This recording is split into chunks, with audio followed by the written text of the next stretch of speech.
నా బంగారు తల్లి ఎక్కడుందో, ఎన్ని కష్టాలు పడుతుందో అని తలుచుకుంటుంటే నా ప్రాణం పోతున్నట్టు అనిపిస్తుంది. బాధపడకండి, మన భూమిని మాధవ్ బాగానే చూసుకుంటాడులేండి. ఏంటి వాడు చూసుకునేది? చేతగాని వెధవ.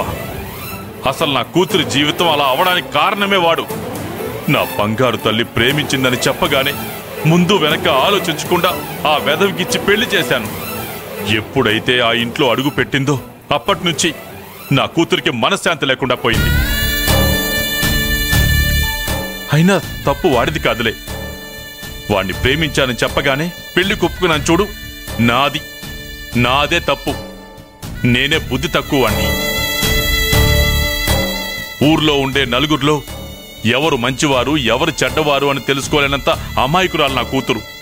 అలాంటి నా కూతురు ఎవరో ముక్కు మోకం తెలియని వాణ్ణి, చదువు సంధ్య లేని వాణ్ణి ప్రేమించానని చెప్పగానే మూర్ఖుళ్ళా నేను తలాడించి వాళ్ళ పెళ్లి చేశాను చూడు, నాది తెలివి తక్కువ పని. భూమి, నీకోసం ఒక మంచి హెల్దీ ఫుడ్ తీసుకొచ్చాను. ఏం తీసుకొచ్చారు? బ్రెడ్. ఏంటి అలా చూస్తున్నావు? బ్రెడ్ తీసుకొచ్చాను. నేను తీసుకొచ్చింది బ్రెడ్డే.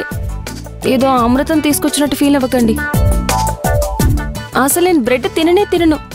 జ్వరం వచ్చినప్పుడు కూడా దాన్ని కనీసం చూడను, టచ్ కూడా చేయను. నాకు అదంటే ఇష్టం లేదు.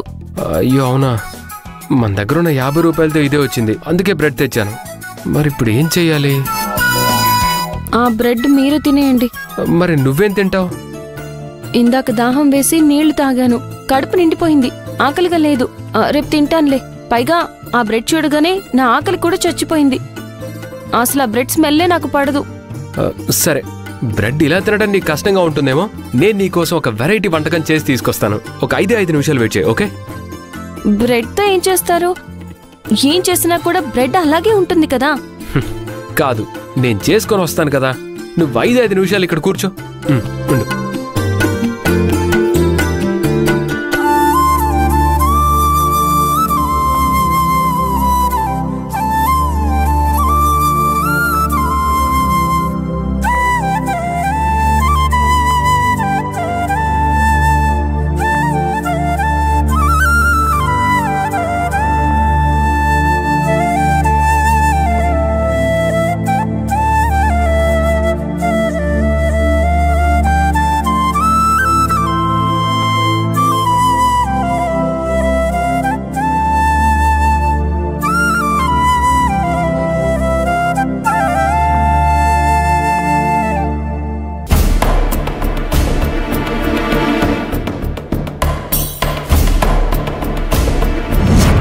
కోట్ల ఆస్తుంది.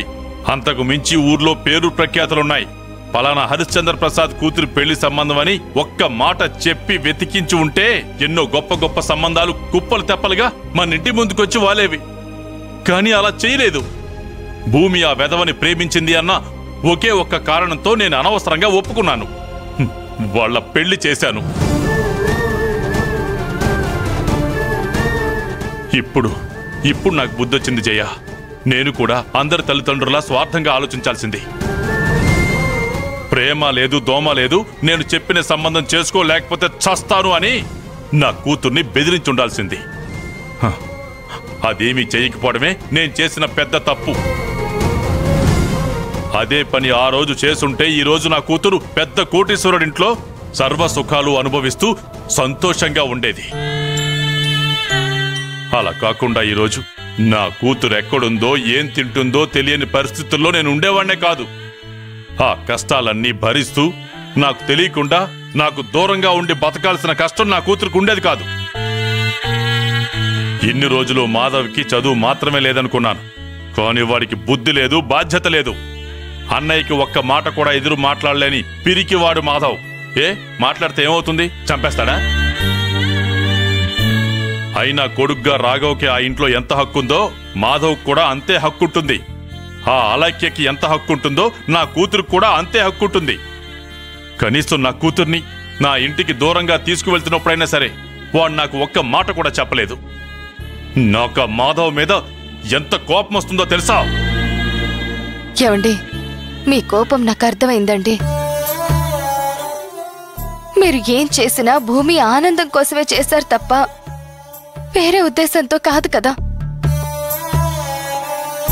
పైవాడు దాని తలరాతను అలా రాస్తే ఇప్పుడు మనం మాత్రం ఏం చేయగలం చెప్పండి? కానీ అది ఎక్కడికి వెళ్తుంది? మనల్ని చూడకుండా ఎన్ని రోజులని ఉండగలుగుతుంది చెప్పండి? అందులోనూ మిమ్మల్ని చూడకుండా అది అస్సలు ఉండలేదు. ఖచ్చితంగా త్వరలోనే మిమ్మల్ని చూడ్డానికి మన ఇంటికి వస్తుందండి. లేదు జయ, నా కూతురు గురించి నాకు తెలుసు. దానికి ఆత్మాభిమానం ఎక్కువ. భూమి అయితే ఇలాంటి పరిస్థితుల్లో మనకి కనిపించడానికి అస్సలు ఇష్టపడదు. వాళ్ళ ఆయన మన ముందు ఎక్కడ చులకనవుతాడో అని తను ఖచ్చితంగా ఆలోచిస్తుంది. మీరు చెప్తున్నది నిజమేనండి. కానీ భూమిని వెతకాలన్నా, భూమిని మన ఇంటికి తీసుకొచ్చి సంతోషంగా చూసుకోవాలన్నా ముందు మీకు కాస్త ఓపిక కావాలి కదా. మీరిలా ఏమీ తినకపోతే ఆ ఓపిక ఎక్కడి నుంచి వస్తుంది? కనీసం ఒక 2 ముద్దలు అన్నం తిందురుగాని రండి. లేదు జయ, నేనిప్పుడు బలవంతంగా తినటానికి ప్రయత్నించినా ఆ ముద్ద కూడా నా గొంతుకి అడ్డం పడుతుంది. నా వల్ల కాదు. నన్ను ఇలా వదిలేయ్ ప్లీజ్. సరే, వెళ్ళి కొంచెం పాలైనా తీసుకొస్తాను. మీరింకేం ఆలోచించకుండా కాస్త ప్రశాంతంగా ఉండండి.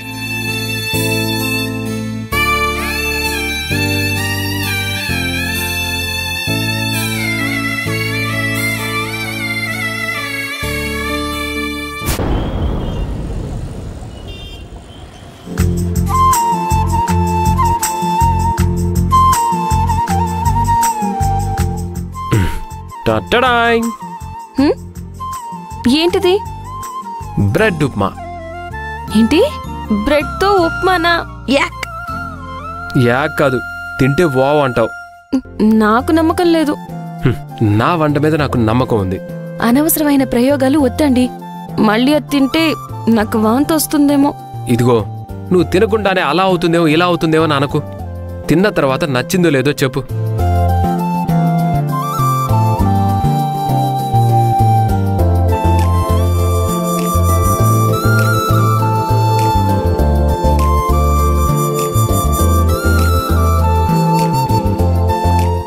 ఏంటి భూమి, నచ్చలేదా? సూపర్ గా ఉందండి. చెప్పాను కదా నేను చేసిన బ్రెడ్ ఉప్మా బాగుంటుందని. మీరు కూడా తినండి. ఇలా కాదు, మనస్ఫూర్తిగా ప్రశాంతంగా డైనింగ్ టేబుల్ మీద తిందాం. డైనింగ్ టేబులా? పట్టుకో, లే.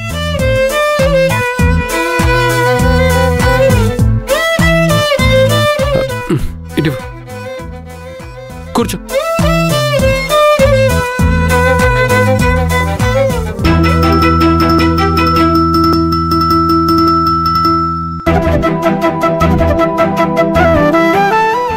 ఏమైనా మా ఆయన చేతిలో మ్యాజిక్ ఉంది.